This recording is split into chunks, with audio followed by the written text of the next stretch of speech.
Hi there, come sit down for a couple minutes. Let's talk about yarn. Obviously, I love all things yarn. This is a video podcast that is not very regular at all, but it is about knitting, crochet, Tunisian crochet, spinning wool, occasionally dyeing things, occasionally weaving things. I was working on learning nail binding. So there's just all sorts of what do we want to do with yarn? Yes, all the things. So come join me. This was formerly known as the Coffee, Yarn, and Dinosaurs podcast. However, I don't talk about dinosaurs. It confuses people.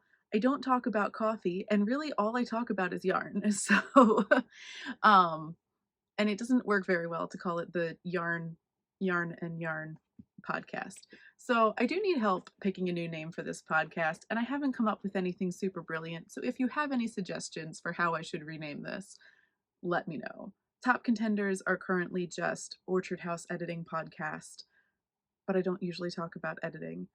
Um, yeah, it's cool. So what I want to do for this episode is I want to catch you up with where I am right now. As we all know, this is not a very regular podcast, so usually it's just one big catch up. Today is December 27th. So as normal at the end of a year, I have done some inventory of projects, of yarn, and sort of just reevaluated my goals for the upcoming year. As it turns out, one of those goals is that I want to use up a lot more of the yarn that I have already purchased and have fewer active projects. So what I'm going to do is sort of just do a state, it's kind of like a State of the Union address, right? This is just the state of how things are. It's an end of year wrap up, and then discuss where we're going to go from here. So I do have my computer with me because I do keep a yarn tracking spreadsheet. I enter all of my projects into Ravelry. I put all of my yarn into Ravelry, and I use a spreadsheet to track yardage in versus yardage out for the entire year. And I've done this for about 5 years now. I think this is the 5th year that I've been officially tracking. So, which of course I could check the spreadsheet and tell you how many years it's been. So I am going to be giving you actual numbers, which is fantastic because one of my goals for this upcoming year is to be checking in at least once a month and giving updated numbers, just updates of how it's going to be working with Stash, how many active projects I currently have, how many have been completed, stuff like that. So, yes. So what I'm going to start with is we're going to start with stash numbers. So let's see. I'm going to pull up my little spreadsheet. So this is my little stash spreadsheet. I did not make it. A friend made it, and she said it was fine if I took a copy. So I have yarn in versus yarn out. I have monthly totals. I have what each project is, how much stash it used, things like that. So obviously, I'm still trying to finish up a couple more projects before the end of the year, but as things stand today, as of the 27th, I have 190,143.1 yards of yarn. This year, I made just under 26,000 yards worth of projects. So at this current rate, I have a little over 7.5 years worth of yarn. So obviously, I would like to use some of that up. I am not, I guess, foolish enough to think that I will be able to work 100% from stash because obviously things come up or you don't have the yarn that you need for a project and things like that. But I would like to significantly reduce the amount that I have hanging on. And here's one of the reasons why. I've discovered that as I go through, I guess, stages of making things and stages of interest, the yarn that I need for the projects I'm interested in changes. For example, there was a stage where I was basically just knitting socks, loads and loads of socks. I was dyeing yarn, I was buying hand-dyed sock yarn because it was pretty or for whatever else reason, or because I got sucked into, influencer world and I bought lots of hand-dyed yarn. And so now I'm in a different stage of my life.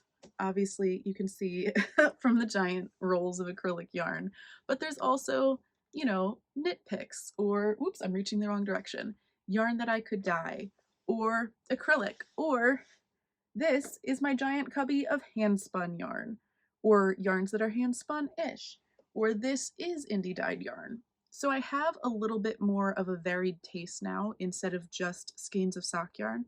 So the result is that I now have multiple years worth of single skeins of hand dyed sock yarn, and I find that that no longer fits my taste for projects.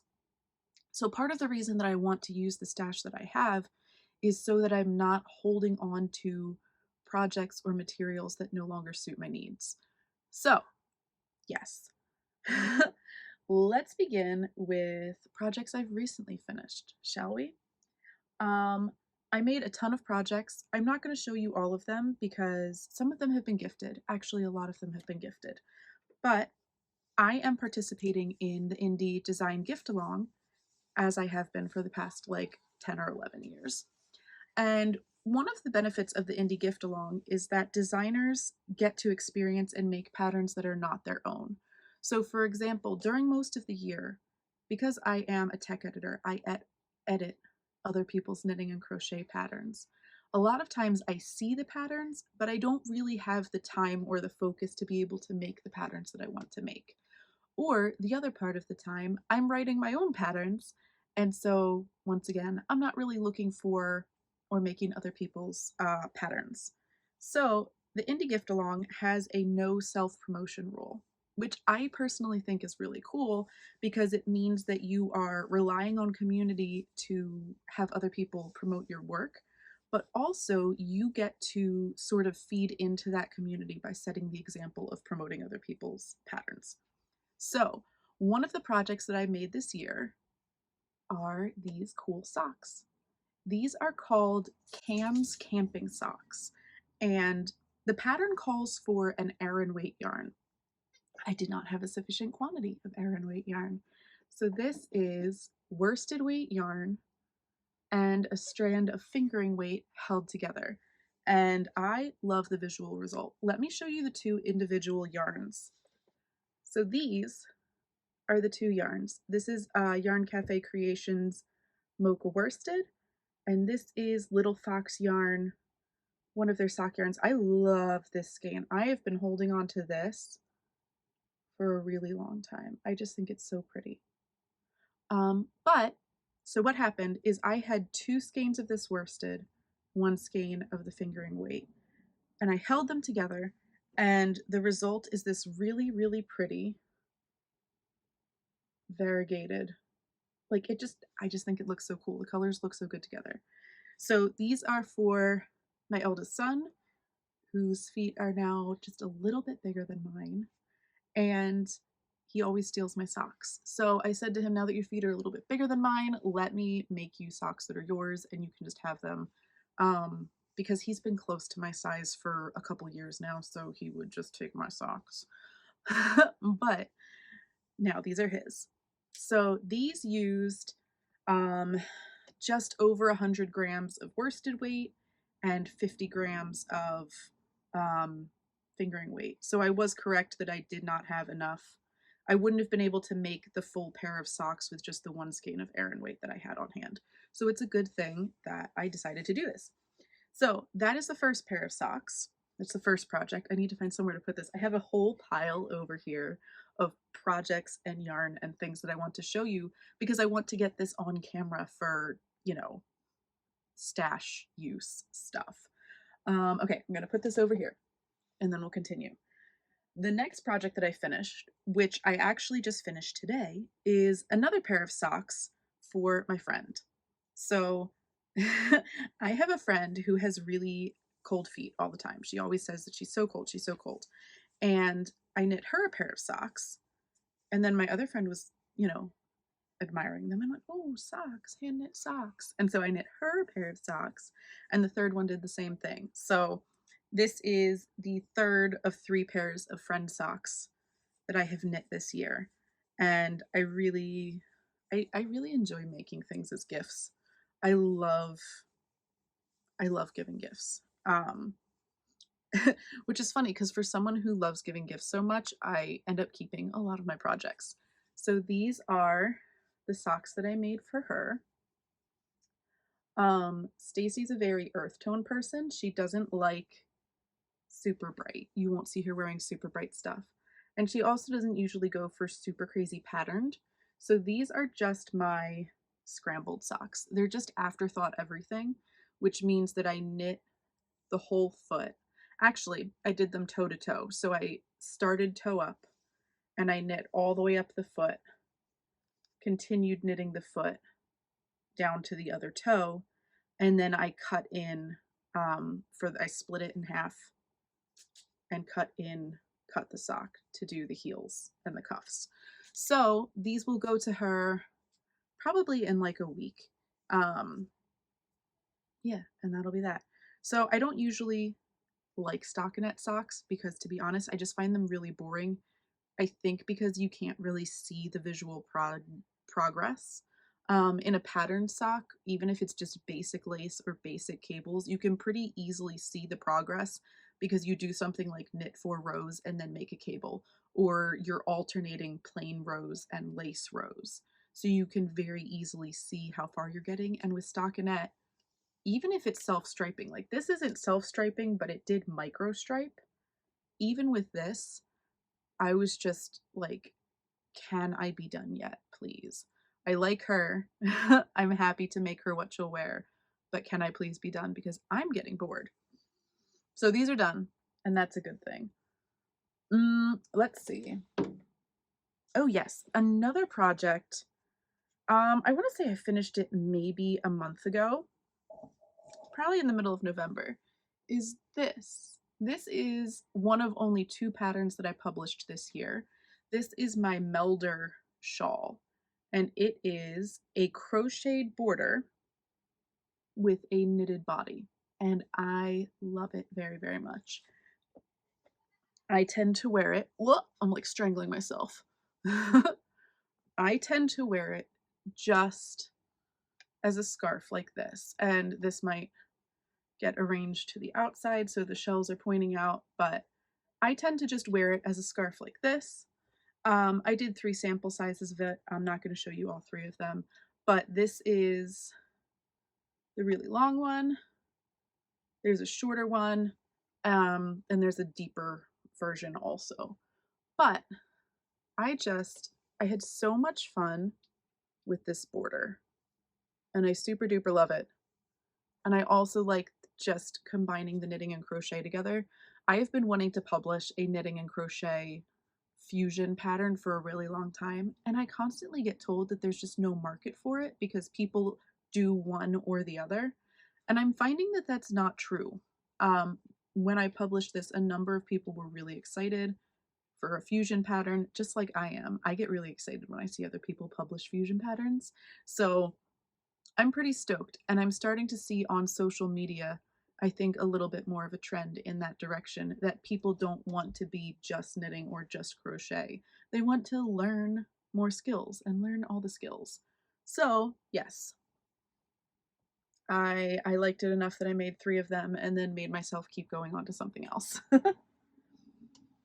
Actually, this is a good kind of segue because I finished something else. Are the ends woven in? The ends are not woven in. So that same border, I was going to make a 4th sample for the shawl. And I was like, ooh, I am going to do a fingering weight and a mohair held together, and surely that won't impact, or no, fingering weight, lace weight alpaca held together. What is it? I have to think. Oh, I still have the yarn in the bag. Ha ha ha ha. Okay, so this is soft alpaca, which is 180 yards per 50 grams. So this is a sport weight, which is what the rest of the shawl is. It's a sport weight. And then I held it together with a strand of glittery mohair, and didn't think that it would make that much of a difference because I don't use mohair almost ever. So this was very much a learning project for me. So with this style of project, you make the border first. So that is what I did. I made this whole big long border. And then I realized that if I did this as a shawl, it would be like 9 feet long or something. So I thought to myself, I bet that I could knit this as a blanket. I bet I could make this as like a baby blanket. And so I did. It's kind of hard to see. It's not a huge blanket. And obviously because it's alpaca and mohair, and white, I don't think anyone is actually going to use it as a baby blanket. But I was thinking of sending it to my friend who is a photographer who does baby photography, because I think that this would be really cute as, a photo prop. And I will probably make another one of these in a more washable material for one of the 5 people I know who are having babies this year. But anyway, it worked out really well. I did the border first, and then I just worked back and forth in garter stitch rows to fill it in. It's kind of the opposite of the way you would normally see a blanket like this made, and it would be definitely possible to just knit the garter stitch and apply the border on after, but I did not do that, and so here we are. But I really enjoyed the construction because, again, this was really easy to see the progress on because you could see the rows filling up like a progress bar. You were just filling it up as you went. So yes, I will have to weave the ends in on this, and take myself some better notes so that I can reproduce it as another blanket later. But look at that. Look how fun that is. I love the ruffly and the halo of the mohair and all of that. And it's glittery. I don't know if you can see it, but it's glittery. So yeah, I would definitely make this again, bigger and a little bit more planned out. And in a washable material and not white, so that you can give it to a baby or a mom with a baby, or however you want to say it. I totally forgot about that, but that is sitting in my project bag, so now I can clear that out, which is exciting. Another project that I've been working on kind of sort of slowly is my solar kaleidoscope blanket. And this, at its current size, is about big enough to cover a person. So my husband uses it every day, even though, look at the back of this. I've only woven in like a quarter of the ends. It's not even close to done, but it covers him from like chest to feet, perfect for like sitting down comfy. So I am going to make it bigger. Part of the way I have been working on this is I've been making a whole bunch of the scrappy or the centers for the hexagons. So, trying to like position this so you can see it. I have a whole ton of these centers because I did a scrap swap with somebody. So we swapped a whole bunch of 20-gram minis, and I just happened to use them to make centers for my blanket. So I still have tons and tons and tons and tons and tons of scraps. I have almost a whole cube drawer of that. Well, I'll just show you because it's over here.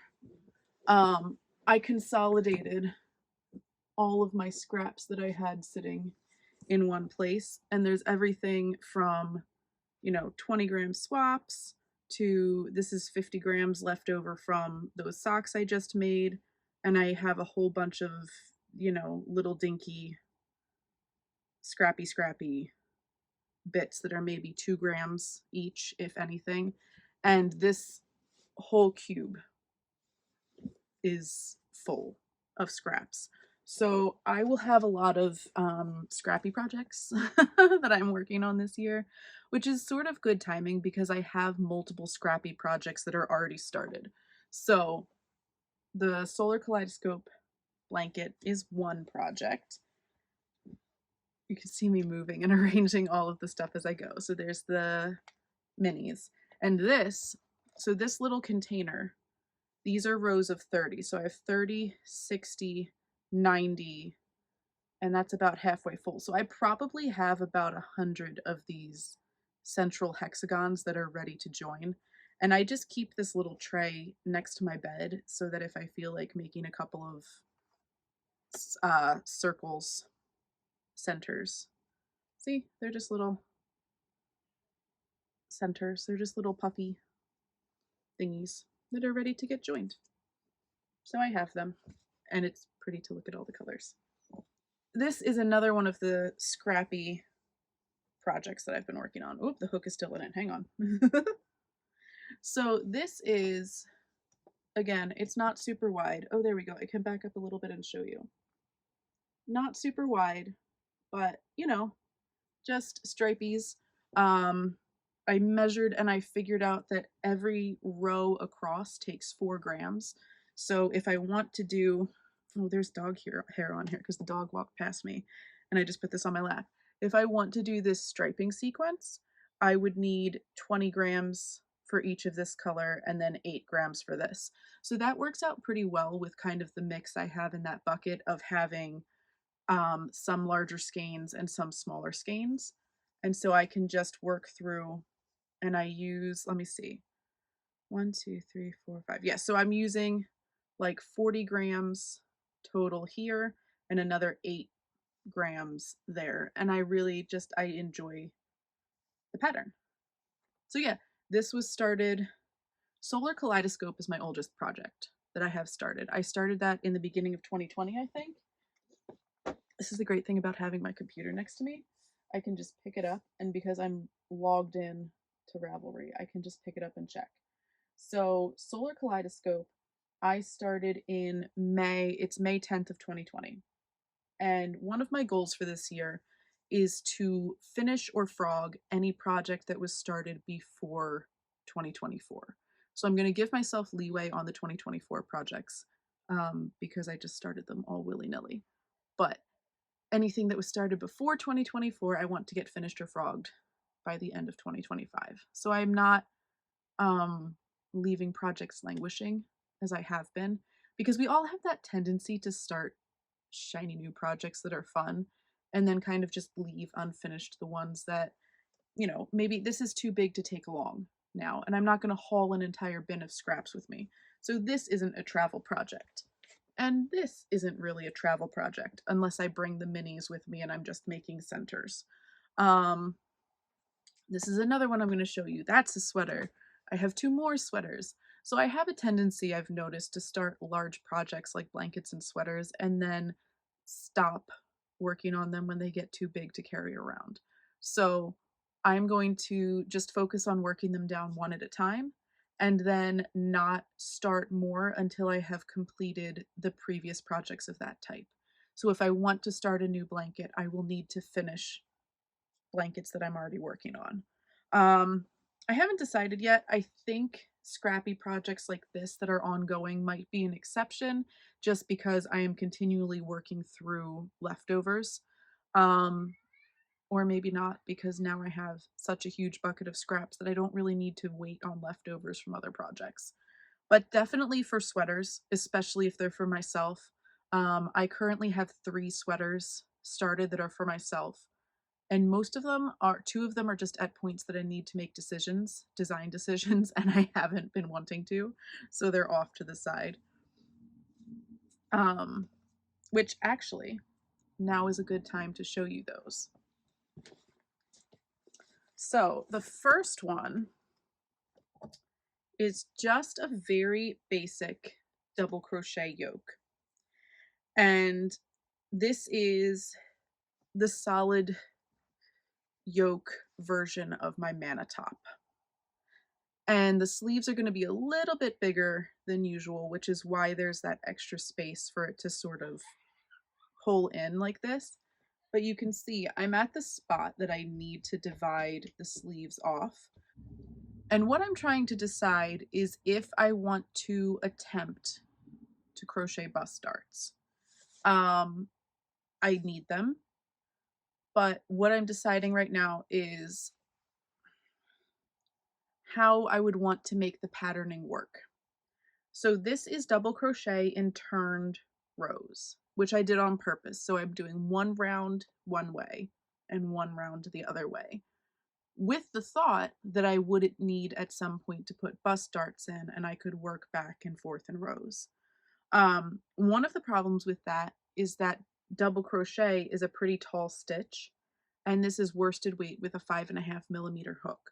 So I would have to do like single, single, half, half, double, double to like work up to it and sort of slope it to make a good bust start. And I might only need maybe 2 rows. So it might not be as bad as I think it is, but I'm sort of just at that point in my brain where my brain is like, oh no, we're gonna have to do all these calculations and then you'll have to publish it and you'll have to do all of this, math, whatever. So that has been sitting as a yoke for, I don't know if that's even in my Ravelry projects. It's not. It's not even in there.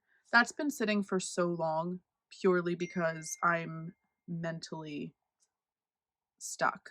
The next sweater work in progress I have was intended to be my 2022 Rhinebeck sweater.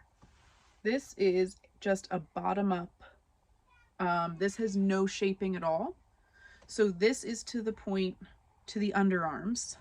Really happy with how the sleeve fits, and the body does fit nicely. But once again, the question is, do I need to add bust darts?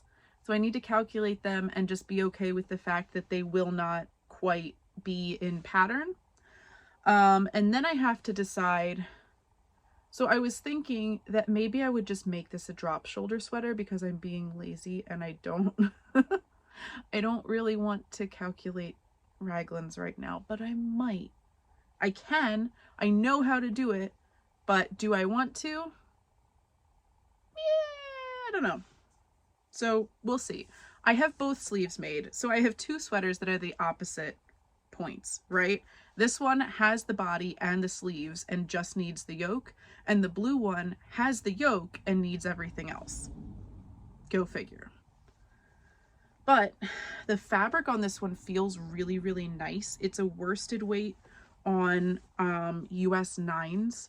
So it's just like drapey and soft, and the texture is, it's just so squishy.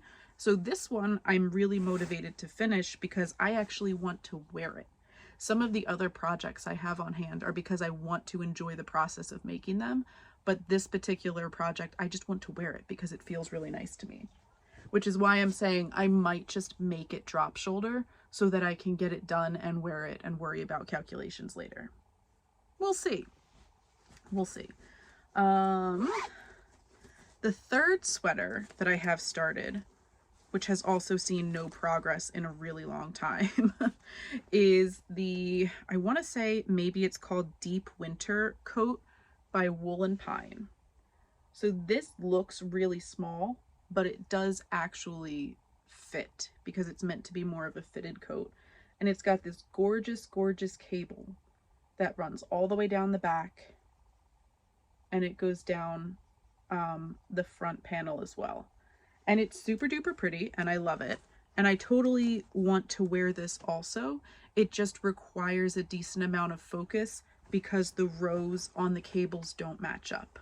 So you're not doing, row 7 of the back and row 7 of the front. You're doing different cables at different times. So you need to focus. And then the cable will be on the sleeves also. So to be honest, I don't anticipate this one getting done anytime in the near future. I expect that this one will be on the back shelf until I get the blue and the green ones done. Just make those decisions. So what else do we have sitting here? Now's the point where I just open bags.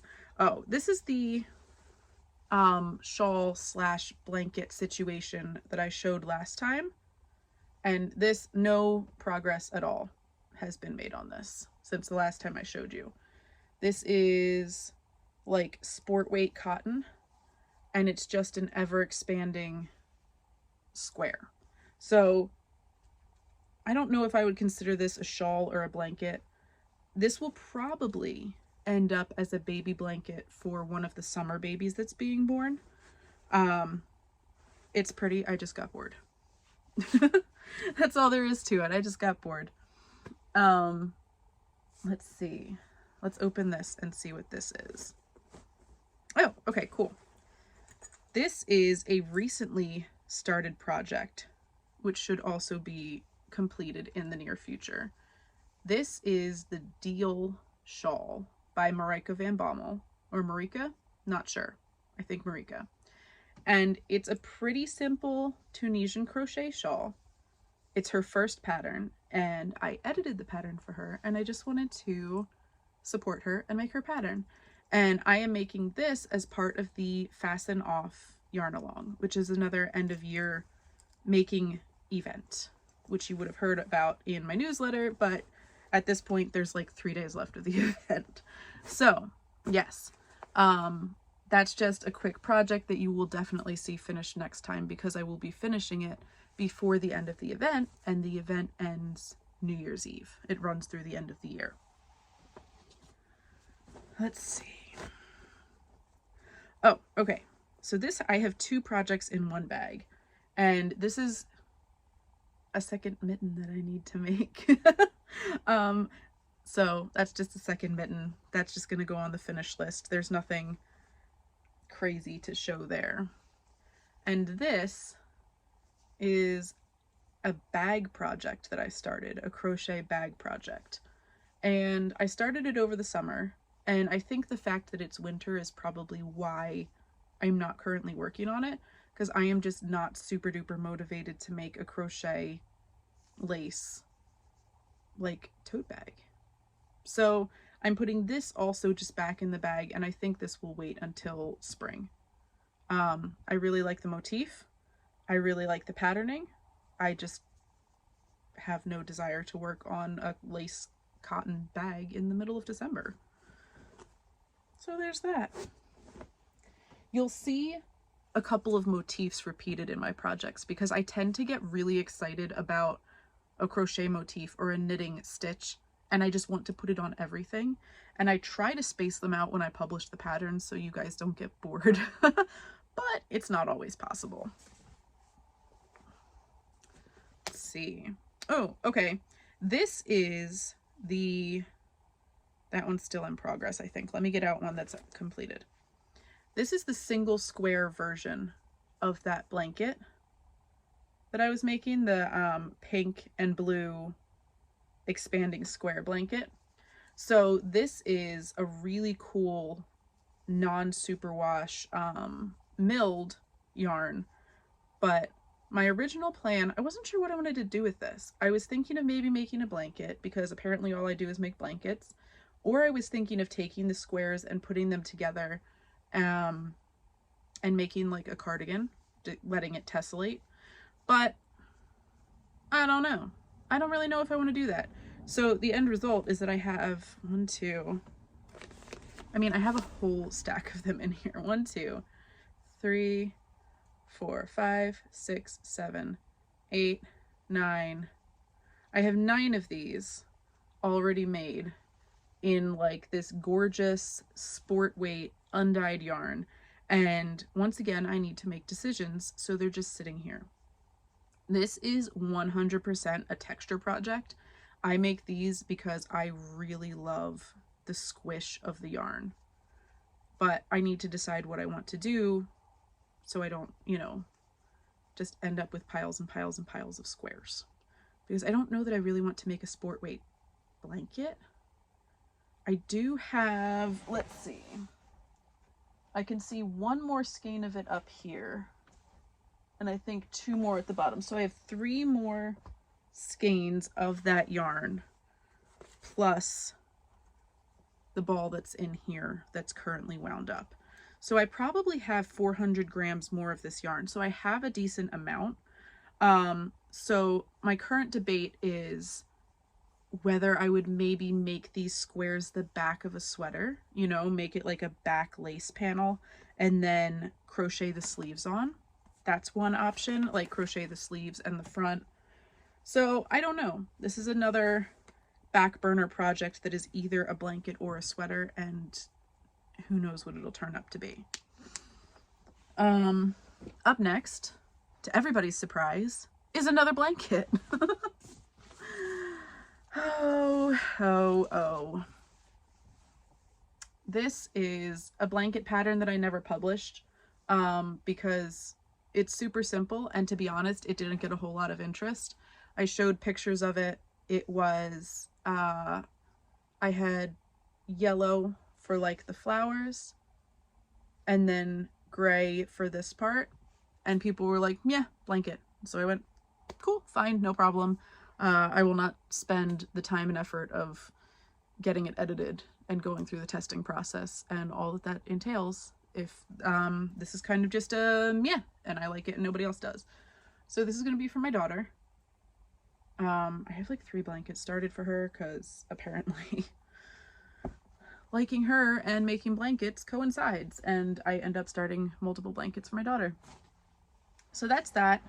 That is a long-term project also that's not really a super high priority because there's other projects that are much closer to finishing, and right now I feel like I want to finish the most quickly finishable projects to get that count, to get the project count down and get more yards out on my spreadsheet. The next project, much to everyone's great surprise and astonishment, is a blanket. This is the 6-Day Star Blanket by Betty McKnit. I have made it before multiple times, and it's kind of just one of my go-to, let's make a baby blanket for someone who's having a baby. So I am doing this. I am using, I had to unwind it because I made a mistake, but let me move this so you can see the colors. I am using a Lion Brand mandala, what do they call it? Like a big cake or a super cake or something like that. It's 150 grams. No, I feel like it should be more than that because I think the small cakes are 150 grams.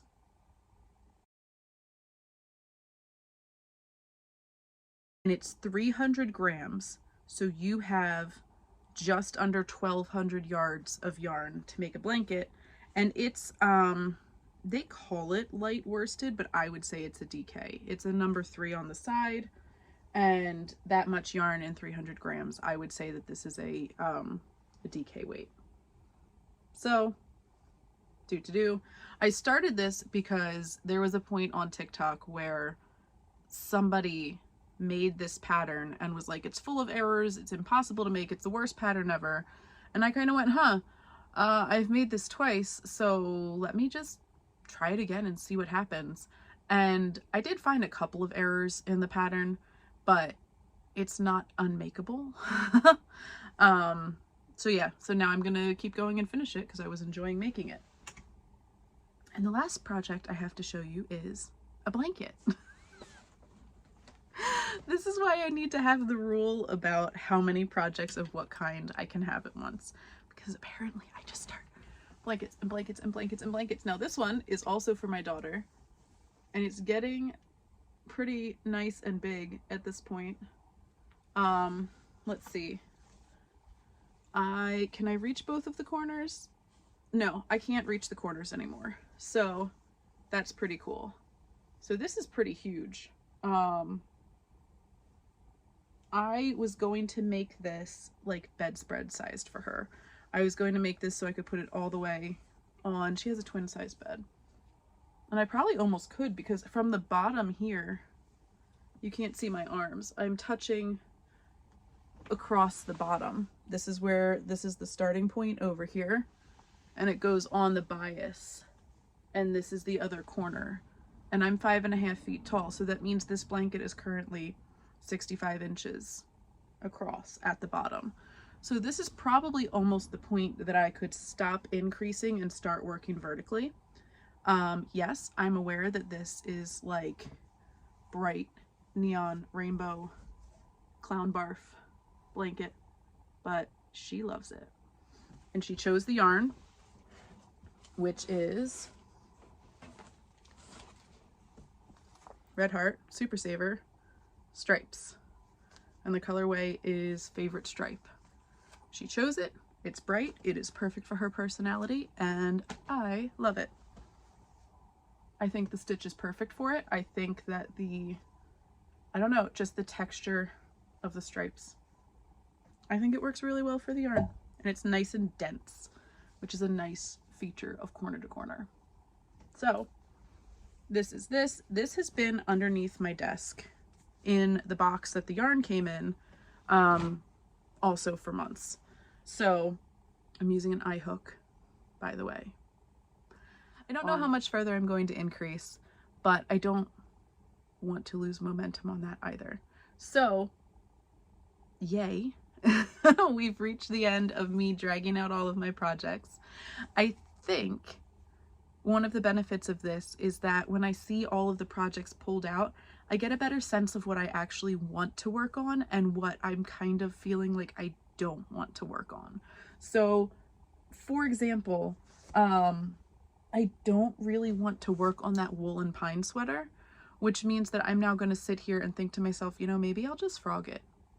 You know, it is really pretty and I do really like the cables, but do I want to let it languish and sit there for another year, another 6 months? I don't know. So, priorities. Priorities are going to be number 1, the deal shawl, because I need to finish it by the end of the year. So priority number 1, deal shawl. Priority number 2 is not that. I think, see, I don't really want to work on the second mitten either, but it's necessary because my kid will need to wear it shortly. So I think priority number 2 is going to be the second mitten, because also this will take me a grand total of like 2 hours to make. It's not that long of a project. It's just been sitting there. So deal shawl. Maybe I'll even put them in together if I can fit this in to remind myself that I need to be prioritizing this. So priority number 1, deal shawl. Priority number 2, mittens. Priority number 3, I think I want to work on this. This linen stitch blanket is really kind of just catching my eye with how it feels right now. So I think I want to work on this. Will be priority number 3. And then number 4 will be that green sweater. Because if I can get my brain on straight to just do the calculations for the raglans and the neckline, which they aren't even that hard. I just have like design block. It's a mental thing. It's not actually that hard to do. So if I can get myself set up to do that, that should be pretty good to go as a priority. And then I think the rainbow blanket for my daughter would be a good one. So yes, those are the priorities. I think that finishing projects will also accomplish my goal of using up stash yarn, because that's how I log it. I don't log the yarn as used until the project is 100% completed. So I will be working down projects. And then another one of my goals for this year is to use up the oldest yarn that I have in my stash. So like I said, on Ravelry, I enter all of my yarn into the Ravelry stash so I can track it. Right now, these are my 3 oldest skeins of yarn. They're hand spun. Woohoo! This was the first skein I ever did on my wheel, and it's 10 years old. So obviously it's high time. They're actually all 10 years old. So it's high time that I finish up and just use them instead of looking for the perfect project, that I just get it done and use it. So it's not languishing, because the purpose of having yarn is to use it. I know some people also say the purpose is to collect it. To each their own. I would like to collect less and use more this year. So if you made it through, thank you for watching. Let me know what you think. Let me know what you would like to see. Do you like seeing projects shown off?